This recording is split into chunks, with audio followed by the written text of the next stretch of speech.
Welcome to ప్రజా express news. బులెటిన్ల ముందుగా headlines. Amaravati సచివాలయంలో ముఖ్యమంత్రి చంద్రబాబు ఆధ్వర్యంలో జరుగుతున్న రెండో రోజు కలెక్టర్ల సదస్సు.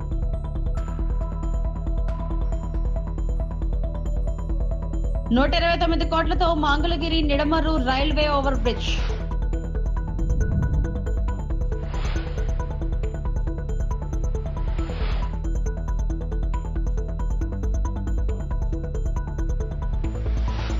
అమరావతి సచివాలయంలో పోలవరం పునరావాసం భూసేకరణపై సమీక్ష డాక్టర్ నిమ్మల రామానాయుడు. అమరావతి సచివాలయంలో ముఖ్యమంత్రి చంద్రబాబు నాయుడు ఆధ్వర్యంలో జరుగుతున్న రెండో రోజు కలెక్టర్ల సమావేశంలో పాల్గొనడం జరిగింది.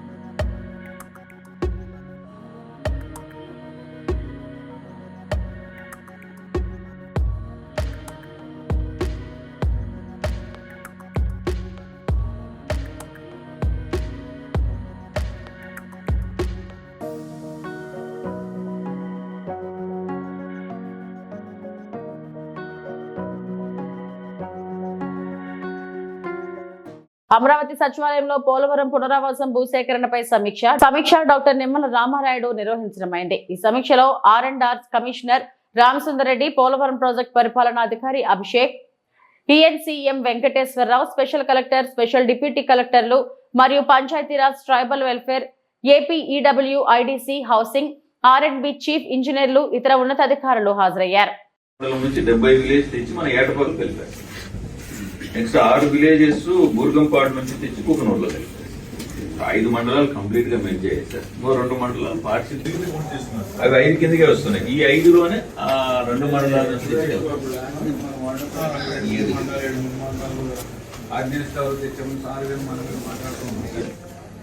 సో ఇది ఒక అబ్స్ట్రాక్ట్ లాగే చూపించాం సార్. డీటెయిల్స్ అన్ని మీరు పర్మిషన్ ఇస్తే నెక్స్ట్ స్లైడ్స్ లో.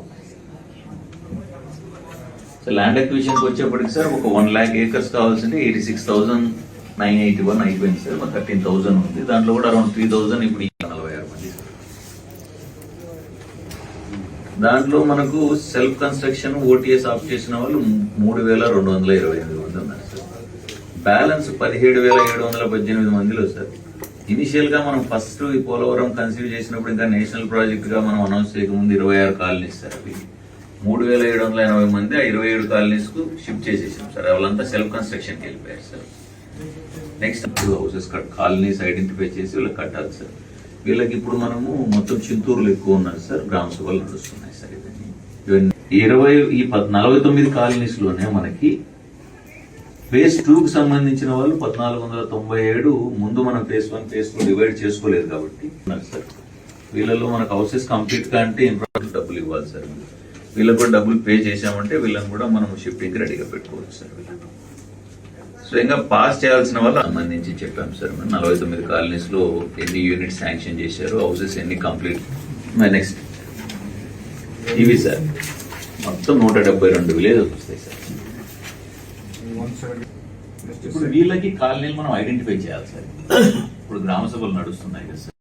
వాళ్ళు ఎక్కడ బిల్లింగ్ ఇస్తే అక్కడ మనం కాలనీ తయారు చేసుకుంటాం. 49 కాలనీస్ బ్యాలెన్స్ పూర్తి చేయడంతో పాటు ఈ 75 కాదు సార్. 45 దీనికి సంబంధించి ఇప్పుడు ఫ్యామిలీస్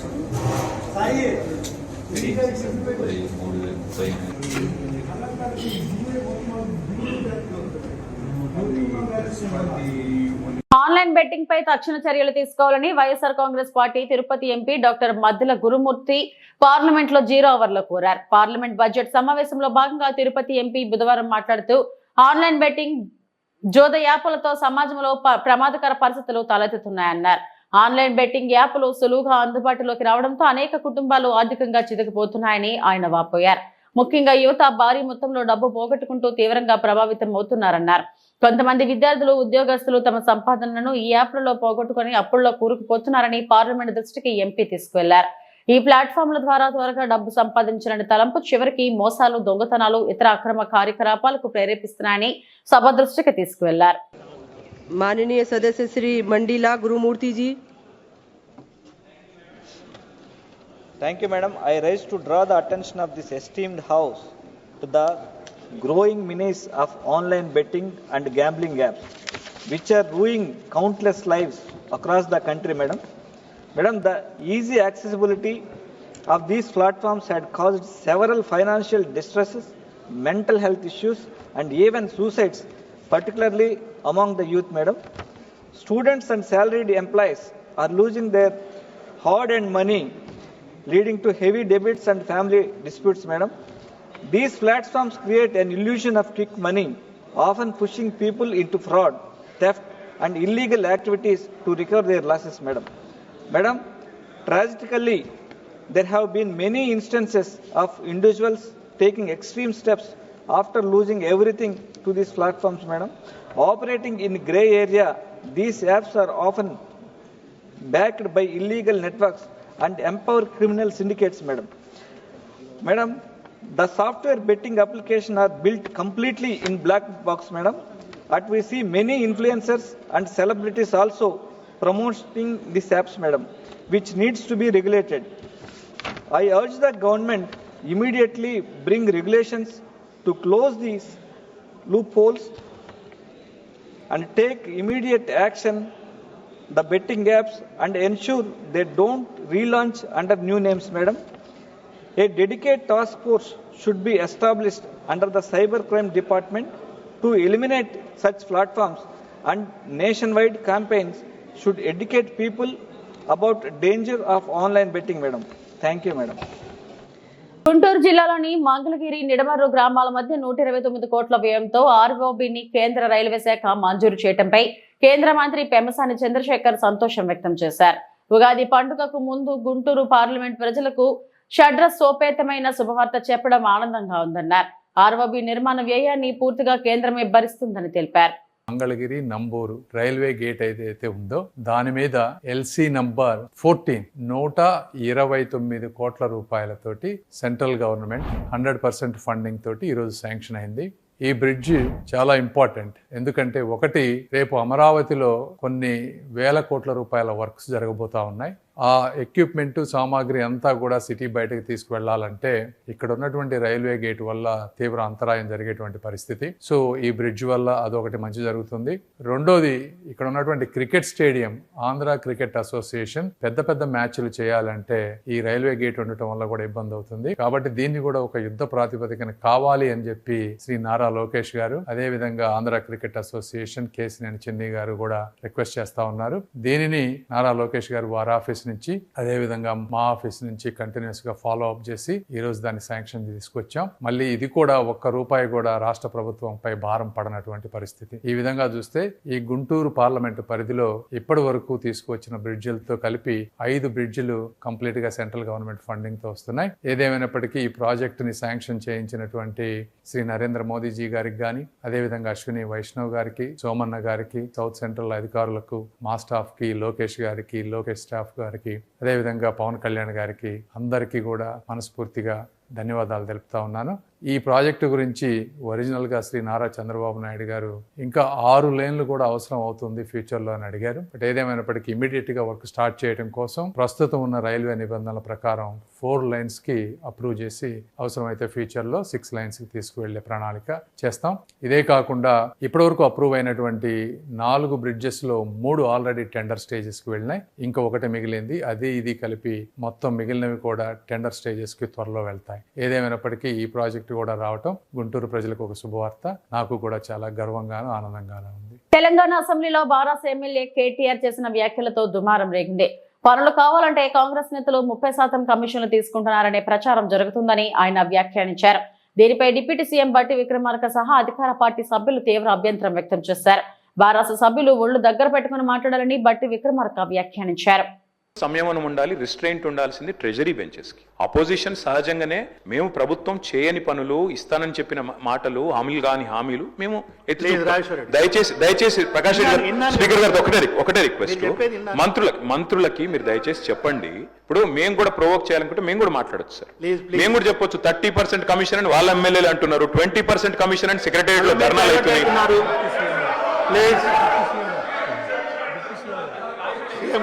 డిప్యూటీ సీఎం గారు సార్, రామ్జాన్ మీరు కూర్చోండి, డిప్యూటీ సీఎం గారు మాట్లాడుతున్నారు. Sir, essence of the democracy. చాలా సంతోషం, కేటీఆర్ గారు లేచి చాలా గౌరవంగా మాట్లాడతాడని నేను ఊహించాను, ఓ సభ్యతగా మాట్లాడతాడని కూడా ఆశించాను. లేచి ఏం మాట్లాడుతున్నారు అధ్యక్ష? ఎసెన్స్ ఆఫ్ ద డెమోక్రసీలో డిస్కషన్ ఉండాలా, డిబేట్ ఉండాలన్నారు. సంతోషం. డిస్కషన్ డిబేటు వాస్తవంగా ఉండాలా, లేచి మాట్లాడిన ప్రతి మాట అబద్ధంగానే మాట్లాడాలా. What are you doing? You are not misguiding the house, not only the house, the entire state you are misguiding. వారు ఏమన్నారండి? అభయహస్తం పేరు మీద అడ్డగోలుగా అడ్వర్టైజ్మెంట్స్ ఇచ్చామని చెప్తా ఉన్నారు. సివిల్ సర్వీస్ స్టూడెంట్స్ కోసం మన రాష్ట్రం నుంచి పోతున్నటువంటి విద్యార్థులకి, పేద మధ్యతరగతి బడుగు బలహీన వర్గాలకు సంబంధించిన విద్యార్థులకి, ఇంక్లూడింగ్ ఈడబ్ల్యూఎస్ స్టూడెంట్స్ కూడా, ఎవరైనా ఈ రాష్ట్రం నుంచి భారతదేశంలో నడుపుతున్నటువంటి యూపీఎస్సీ ఎగ్జామ్ కోసం డబ్బులు లేకుండా ఇబ్బంది పడతా ఉంటే వాళ్ళకు కొంచెం ప్రోత్సహిద్దామని చెప్పి ప్రిలిమినరీ పాస్ అయినటువంటి వాళ్ళందరికీ, ప్రతి అభ్యర్థి ఎవరు అప్లై చేసుకుంటే వాళ్ళందరూ ₹1,00,000 ఇద్దామని చెప్పాం. మెయిన్స్ కంప్లీట్ చేసి ఇంటర్వ్యూకి పోతా ఉంటే ఢిల్లీకి పోయి ఆడ ఉండటానికి, కోచింగ్ తీసుకోవడానికి ఎంతో కొంత సాయం చేస్తే కొద్దిగా ఎక్కువ మంది ఇంటర్వ్యూలో సెలెక్ట్ అయ్యి మన రాష్ట్ర విద్యార్థులు వస్తే రాష్ట్రానికి గౌరవం, కొంత మర్యాద, కొంత భవిష్యత్తులో వాళ్ళు ఎక్కడున్నా కానీ రాష్ట్ర ప్రయోజనాల కోసం ఉపయోగపడతారని వాళ్ళకు ₹1,00,000 ఇద్దామని చెప్పాం. ఇది మంచి పథకం కదా అధ్యక్ష? Is there anything wrong in this? In the interest of the స్టేటే కదా చేసిన దానికి మీరు 4 కోట్లు చేశారు, 40 కోట్లు అడ్వర్టైజ్మెంట్ చేసుకున్నారు. నేను అడుగుతా ఉన్నాను పల్లా రాజేశ్వర రెడ్డి గారిని, అడ్వర్టైజ్మెంట్ మీరు చూసారా? ఇచ్చామో? ఇది is it not a blanket statement of misguiding the house? Can't do like this. అధ్యక్ష, వారు లేచి ఇంకో ఆయన లేచి మాట్లాడుతూ ఉన్నారు కేటీఆర్ గారు. ఏమండి 30% తీసుకున్నారు, కమిషన్ తీసుకున్నారు అన్నమాట. ఎవరండి 40,000 కోట్ల రూపాయలు పనులు చేపించి బిల్లులు ఇవ్వకుండా రాష్ట్రం మీద 1,00,000 కోట్ల పోయబడి అప్పులు చేసి మీరు పోతే వాళ్ళందరూ బిల్లులు రాక నానా బాధపడుతూ రాష్ట్రం కోసం అటు తిరిగి ఇటు తిరిగి సెకండరీ చుట్టూ తిరిగి నానా బాధపడుతున్నారు. మీ పాపం వల్ల ఈరోజు రాష్ట్రంలో 1,00,000 కోట్ల పనులు చేసినటువంటి వాళ్ళ బిల్లు లేక ఏడుస్తున్నారు. ఎంతో కొంత మేము బాగు చేసి కొద్ది సర్ది చేసి ముందుకు పోతా ఉంటే అడ్డగోలుగా మీరు ఈ మాటలు మాట్లాడటం ఇది వాస్తవమా? రైట్, నేను ఛాలెంజ్ చేస్తా ఉన్నాను కేటీఆర్ని. I have challenge KTR.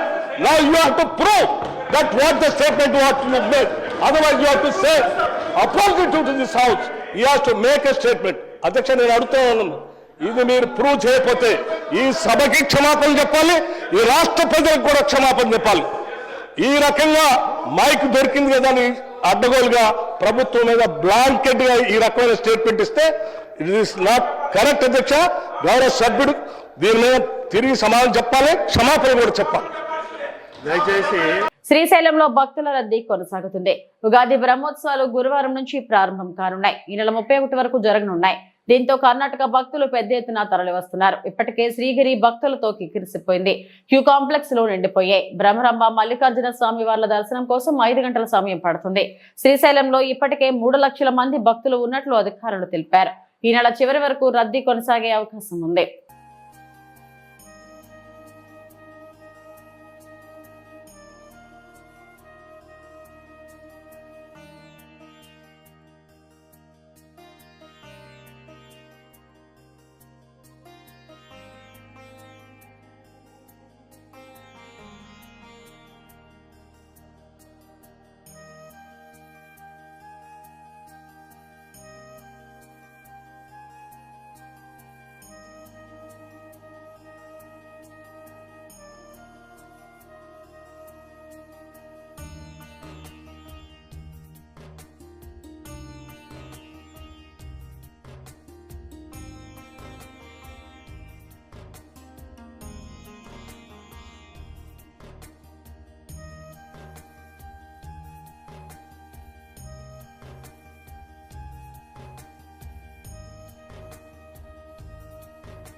బారాస కార్యనిర్వాహక అధ్యక్షుడు మాజీ మంత్రి కేటీఆర్ పై నల్గొండ జిల్లాలో 2 కేసులు నమోదయ్యాయి. 10వ తరగతి పరీక్ష మాస్ కాపీయింగ్ ఘటనపై ఎక్స్ పోస్టులు ఫార్వర్డ్ చేశారని కేటీఆర్ పై మున్సిపల్ చైర్పర్సన్ రజిత ఫిర్యాదు చేశారు. దీంతో ఈ వ్యవహారంలో A1 గా మాన్య శ్రీకాంత్, A2 గా కేటీఆర్, A3 గా దిలీప్ కుమార్ పై కేసులు నమోదు చేశారు. ఉగ్గడి శ్రీనివాస్ ఇచ్చిన ఫిర్యాదుతో మరో కేసు నమోదైంది. నిజాలు తెలుసుకోకుండా బారాస సోషల్ మీడియా పెట్టిన పోస్టులు ఫార్వర్డ్ చేశారని, తమ మనోభావాలను దెబ్బతీశారని ఫిర్యాదు చేశారు. 10th పేపర్ లీకేజ్ విషయంలో మాకు ఎలాంటి సంబంధం లేకున్నా కూడా మా మీద, మా ఎమ్మెల్యే గారి మీద తప్పుడు దుష్ప్రచారాలు చేస్తున్నారు. అసలు మాకు కారు డ్రైవర్ అనే వ్యక్తి లేనే లేడు, ఉన్నాడని తప్పుడు దుష్ప్రచారాలు చేస్తున్న BRS social media batch TV news channel మీద నిన్న నెకరికల్ పోలీస్ స్టేషన్లో మేము ఫిర్యాదు ఇవ్వడం జరిగింది. ఈ రోజు వారి మీద కఠిన చర్యలు సాగునీటికి ఎలాంటి ఇబ్బందులు లేకుండా ఏర్పాట్లు. ఒంగోలు నగర ప్రజలకు వేసవికాలంలో త్రాగునీటికి ఎలాంటి ఇబ్బందులు లేకుండా ఏర్పాట్లు చేస్తామని ఒంగోలు నగర మేయర్ గంగాడ సుజాత తెలిపారు. సోమవారం ఒంగోలులోని మున్సిపల్ కార్యాలయంలో ఆమె మీడియా సమావేశంలో మాట్లాడారు. ఒంగోలు నగరానికి ఇప్పటికు రామతీర్థం, గుండ్లకమ్మ నుంచి త్రాగునీరు సరఫరా అవుతున్నాయని, ప్రస్తుతం గుండ్లకమ్మ త్రాగునీరు ఆపేశామని తెలిపారు. రోజుల నుంచి మరి ఒంగోలు నగరంలో వాటర్ అంతా కూడా గ్రీన్ కలర్లో వస్తుందని, అలాగే వాటర్ వాసన వస్తుందని, కొన్ని చోట్ల సరైన సప్లై లేదని రకరకాలుగా ప్రజల నుంచి మనకి అర్జీలు రావడం జరిగింది. అంతేకాకుండా మేము కూడా ఒక వారం నుంచి తిరుగుతూ ఉంటే కొన్ని ఏరియాస్లో అయితే వాటర్ గ్రీన్ కలర్లో రావడం అయితే వాస్తవమే. దానికి కారణం ఏంటంటే మనకి 2 వైపుల నుంచి వాటర్ వస్తాయి. ఒకటి రామతీర్థం నుంచి, అలాగే మరొకటేమో గుళ్ళకమ్మ నుంచి. అయితే మనం మొన్నటి వరకు కూడా 10-15 రోజుల ముందు వరకు కూడా మనం రామతీర్థం నుంచి వచ్చే వాటర్నే మనకి ఏదైతే SS2లో 1లో స్టాగ్నేట్ అయి ఉన్నదో ఆ వాటర్నే మనం ఇంతవరకు సప్లై చేసుకుంటూ వచ్చింది. అయితే సమ్మర్ వచ్చింది కాబట్టి సమ్మర్లో ప్రజలను ఇబ్బందులు పడకూడదనే ఉద్దేశంతో మనకి ఇప్పుడు గుళ్ళకమ్మ నుంచి కూడా వాటర్ని మనము గ్రావిటీ ద్వారాగా తీసుకురావడం జరుగుతుంది. ఆ క్రమంలో అక్కడంటే మనకి వర్షాలు వస్తూ వాటర్ రెగ్యులర్గా ఫ్లో అవుతూ ఉంటే కనుక మనకి గ్రీన్ కలర్లో ఉండే వాటర్ అడుక్కుపోవడమో లేదంటే ఫ్లో అవడం వల్ల వాటర్ క్లీన్ అవడమో జరుగుతుంటుంది. కానీ ఇప్పుడు మరి మధ్య 2-3 నెలల నుంచి వర్షాలు లేని కారణంగా అక్కడ ఏమవుతుందంటే ఉన్న వాటరే, స్టాగ్నేట్ అయిన వాటరే అది నిలవ ఉన్నందువల్ల అది గ్రీన్ కలర్లో ఉన్నమాట వాస్తవం. అయితే ఇప్పుడు ప్రజలందరూ కూడా, ఎందుకంటే మనకి సమ్మర్లో వాటర్ ఇబ్బంది కలగకుండా ఉండడం కోసమే అక్కడ వాటర్ కూడా తీసుకోవడం జరిగింది. ఇక్కడ అందరూ కూడా కలర్ మారింది లేదంటే వాసన వస్తుందా అనే కారణం చేత హుస్నాబాద్ NSUI ఆధ్వర్యంలో పొన్నం ప్రభాకర్ చిత్రపటానికి పాలాభిషేకం. నేడు స్థానిక హుస్నాబాద్ పట్టణంలో ఉన్న ప్రభుత్వ డిగ్రీ కళాశాలలో NSUI ఆధ్వర్యంలో ఏర్పాటు చేసిన కార్యక్రమంలో మన హుస్నాబాద్ కు శాతవాహన యూనివర్సిటీ అనుబంధ ఇంజనీరింగ్ కళాశాల ఏర్పాటు చేసినందుకు గాను అభివృద్ధి ప్రదాత గౌరవ మంత్రి శ్రీ పొన్నం ప్రభాకర్ చిత్రపటానికి పాలాభిషేకం చేసి విద్యార్థులకు స్వీట్స్ పంపిణీ చేయడం జరిగింది. ఈ కార్యక్రమంలో హుస్నాబాద్ NSUI పట్టణ అధ్యక్షుడు కూనా విశ్వతేజ మాట్లాడుతూ, హుస్నాబాద్ ప్రాంతంలో గత 50 సంవత్సరాల నుండి అభివృద్ధి నోచుకోలేదు. కానీ మన మంత్రివర్యులు గడిచిన 15 నెలల ఎన్నో అభివృద్ధి కార్యక్రమాలతో పాటు ఈ ప్రాంతానికి ఇంజనీరింగ్ కళాశాల తీసుకువస్తూ జీవన్ కూడా ఇప్పించినందుకు గౌరవ మంత్రికి NSUI తరఫున ప్రత్యేక ధన్యవాదాలు తెలిపారు. కార్యక్రమంలో వివేకానంద డిగ్రీ కళాశాల ప్రిన్సిపల్ శ్రీమూర్తి శ్రీనివాస్, యువజన కాంగ్రెస్ పట్టణ అధ్యక్షుడు చిన్నవేణి విద్యాసాగర్, NSUI నాయకులు రాహుల్, హుస్నాబాద్ పట్టణ 19వ వార్డు యువజన కాంగ్రెస్ నాయకుడు దొబ్బల అనిల్ తదితరులు పాల్గొన్నారు.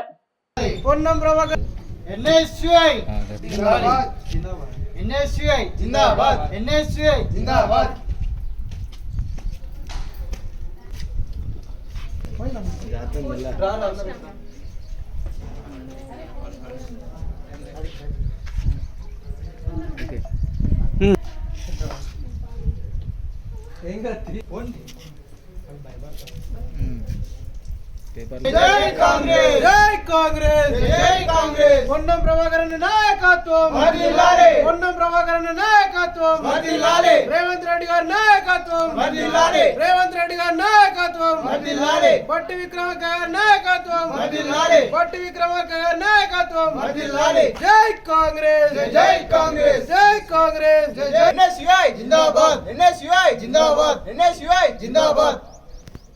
డాక్టర్ బిఆర్ అంబేద్కర్ కోనసీమ జిల్లా రాజోలు నియోజకవర్గం. భారత రాజ్యాంగంను దళితులు అన్ని రంగాల్లోనూ చైతన్యవంతులై అప్రమత్తంగా ఉండాలి.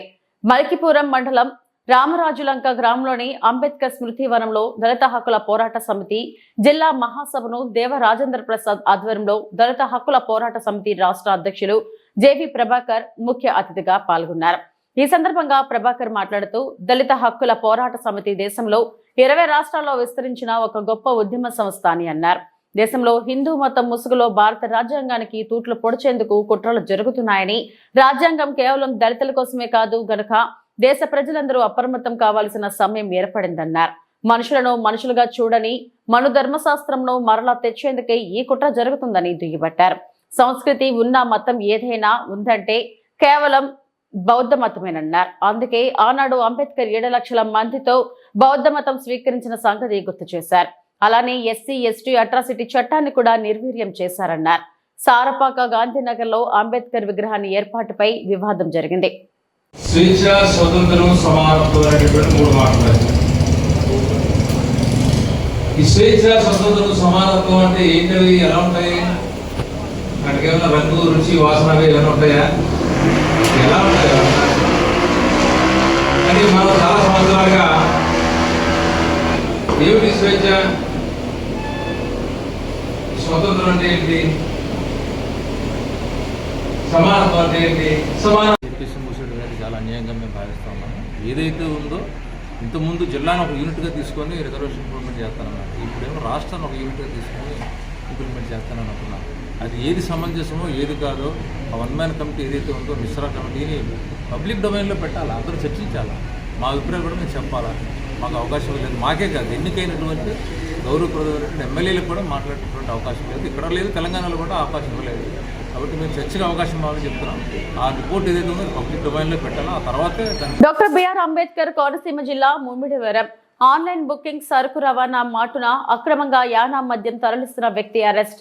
సరుకు రవాణా కంటైనర్ సీజ్. హైదరాబాద్ నుంచి కంటైనర్ లో అమెజాన్ సంస్థకు చెందిన ఆన్లైన్ లో బుక్ చేసిన సరుకు తీసుకొచ్చిన నల్గొండకు చెందిన డ్రైవర్ కోండ్రు వేణు. అమలాపురం వచ్చే క్రమంలో దారిలో పుదుచ్చేరి యానాంలో 6 బీరు టన్నులు 2 లీటర్ల విస్కీ బాటిల్స్ కొనుగోలు చేసి వస్తుండగా ఎదుర్లంక వద్ద వెహికల్స్ చెకింగ్ చేస్తున్న ఎక్సైజ్ సిబ్బందికి పట్టుబడిన వేణు. ఎక్సైజ్ ఎస్ఐ రవితేజ మాట్లాడుతూ నాన్ డ్యూటీ పెయిడ్ మద్యం ఎవరైనా తరలిస్తే కఠిన చర్యలు తప్పవు, వాహనాలు సీజ్ చేయడం జరుగుతుంది అన్నారు. ముఖ్యంగా యువత మద్యానికి బానిస అవ్వకూడదు, డ్రంక్ అండ్ డ్రైవ్ చేయకూడదు అని హెచ్చరించారు. వాహనాన్ని ఎక్సైజ్ స్టేషన్ కు తరలించి కేసు నమోదు చేశామని తెలిపారు.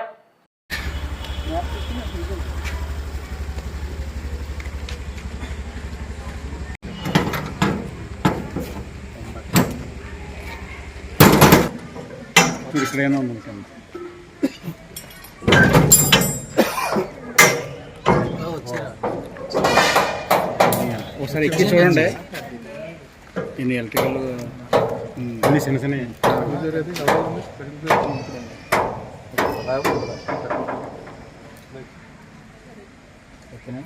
ఒకసారి ఎక్కి చూడండి. లైట్ లైట్ చూడండి. సెల్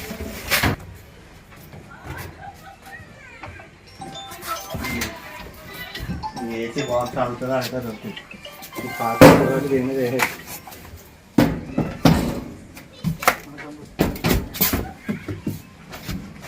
నా పేరు రవితేజ. నేను డాక్టర్ బిఆర్ అంబేద్కర్ కోనసీమ జిల్లాలో Mummidivaram prohibition excise station in-charge station house ఆఫీసర్గా వ్యవహరిస్తున్నాను. ఈరోజు ఉదయం సుమారు 12:30 నుంచి 1:00 మధ్య సమయంలో మా స్టేషన్ పరిధిలో గల ఐపోలవరం మండలం ఎదుర్లంక వద్ద మేము రూట్ వాచ్ చెక్ చేస్తుండగా మాకు ఒక అనుమానాస్పద ఒక తెలంగాణకు సంబంధించినట్టు ఒక గూడ్స్ క్యారియర్ ఒక ఎదురడం జరిగింది. దాన్ని నిలుపుదల చేసి మేము దాన్ని తనిఖీ చేయగా మాకు యొక్క క్యాబిన్లోని మాకు మద్యం సీసాలు నాన్ డ్యూటీ పెయిడ్ లిక్కర్ మద్యం సీసాలు లభ్యమయ్యాయి. సో తదుపరి విచారణ కోసం వెహికల్ స్టేషన్ తీసుకొచ్చి మధ్యవర్తుల సమక్షంలోని మేము ఆ క్యాబిన్ యొక్క తెరిచి చూడగా మాకు మరి ఇంకేమీ లభించలేదు. కేవలం దొరికినటువంటి మద్యం సీసాలతో పాటు మేము డ్రైవర్ని కూడా అదుపులోకి తీసుకుని ఆ యొక్క వెహికల్ని సీజ్ చేయడం జరిగింది. నాన్ డ్యూటీ పెయిడ్ లిక్కర్ కలిగి ఉండుట మరియు రవాణా చేయుట అది నేరంగా తెలియజేస్తూ ప్రొహిబిషన్ ఎక్సైజ్ శాఖ వారు ఒకవేళ ఎవరైనా సరే దూర ప్రాంతాల నుంచి వచ్చిన వారి యానం యూనియన్ టెరిటరీ యానం నందు మద్యం కొనుగోలు చేసి దాన్ని ఆంధ్ర బార్డర్లోకి అక్రమంగా తరలించిన ఎడల వారిపై కఠినమైనటువంటి చట్టరీత్యమైనటువంటి చర్యలు తీసుకుని వారి యొక్క వెహికల్ని సీజ్ చేసి వాళ్ళ మీద కేసులు నమోదు చేయబడతాయి. అలాగే మీరు మద్యం సేవించి ఎవరు కూడా వాహనములు నడిపి మీ ప్రాణాల మీదకి తెచ్చుకోవద్దు మరియు మీ కుటుంబాలకి దూరం కావద్దు. ఇవి ఇప్పటివరకు నా బులెటిన్ అప్డేట్స్. నమస్తే.